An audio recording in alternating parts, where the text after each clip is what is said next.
Hi, welcome to another episode of Finance Friday.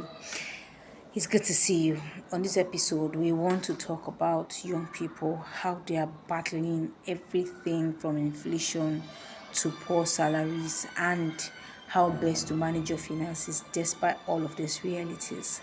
Let's jump right in.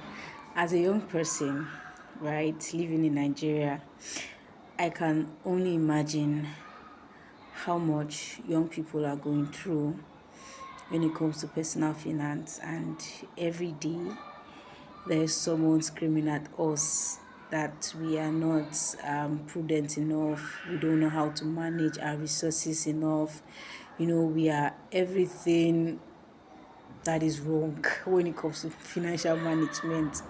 But not so many people would acknowledge the fact that we live in different times, and apart from fighting for our lives, right, while we are earning as much as we can, we are also battling inflation. So what inflation does is that it makes our money less enough for us. So people make more money, but they are unable to even afford more. So it's almost like monkey they walk, baboon they chop. The more you work, the more you feed to inflation. And I quickly want to just talk about some of the things that we could do as young people to ease our financial burdens. So if you are a young person and you're unmarried, consider shared spaces. When you consider staying in shared spaces, it means that you get to share the rent. You are not expected to pay over 1 million naira in rent all by yourself every year, right? So one of those things is to consider shared spaces. If you stay in shared spaces, it means that two or three of you can come together to pay your rents every year. Another thing you could consider is to buy in bulk.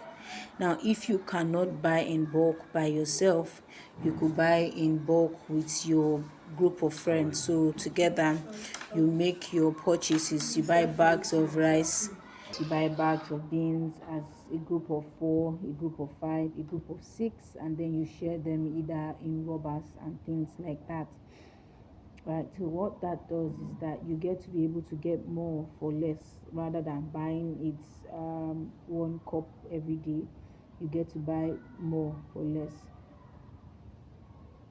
Another thing you could do to ensure that you maximize your limited finances is to buy quality things. Okay, so do not consider the fact that it is cheaper, especially when it comes to the things that you wear, your clothing, your accessories. Try as much as possible to save up and buy quality things, because it means that you get to wear them for longer and you don't have to always worry about replacing worn out clothes.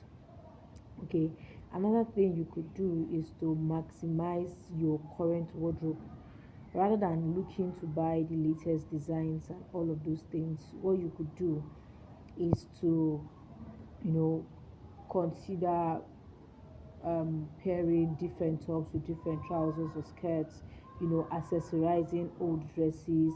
You could even take some of your old dresses that you feel that you have worn for too long, right, and get them restyled by a good fashion designer or tailor.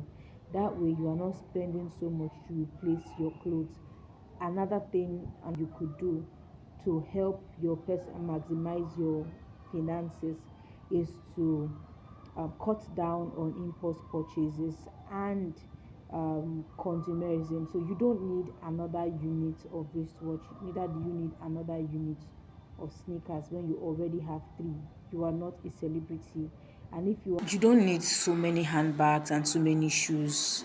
You at most you need maybe 3 to 4, at most 7 pairs of shoes and bags, and you are good to go. You can always rematch these clothes and these dresses to suit whatever outings that you have per time.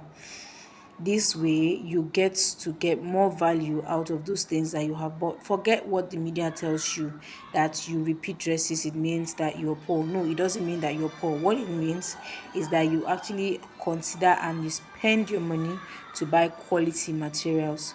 Okay, so all of those things that you see one person having like 9 to 10 shades of blue shoes, blue bags.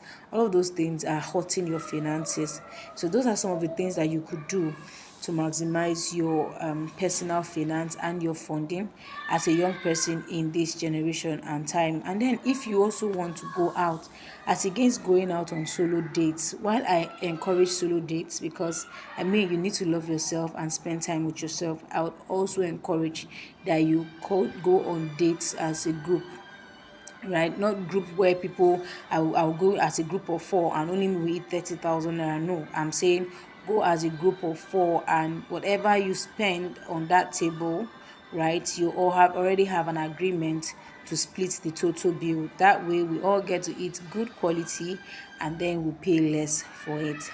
Okay, so until next time when I come your way, I'll see you in the next video. Cheers.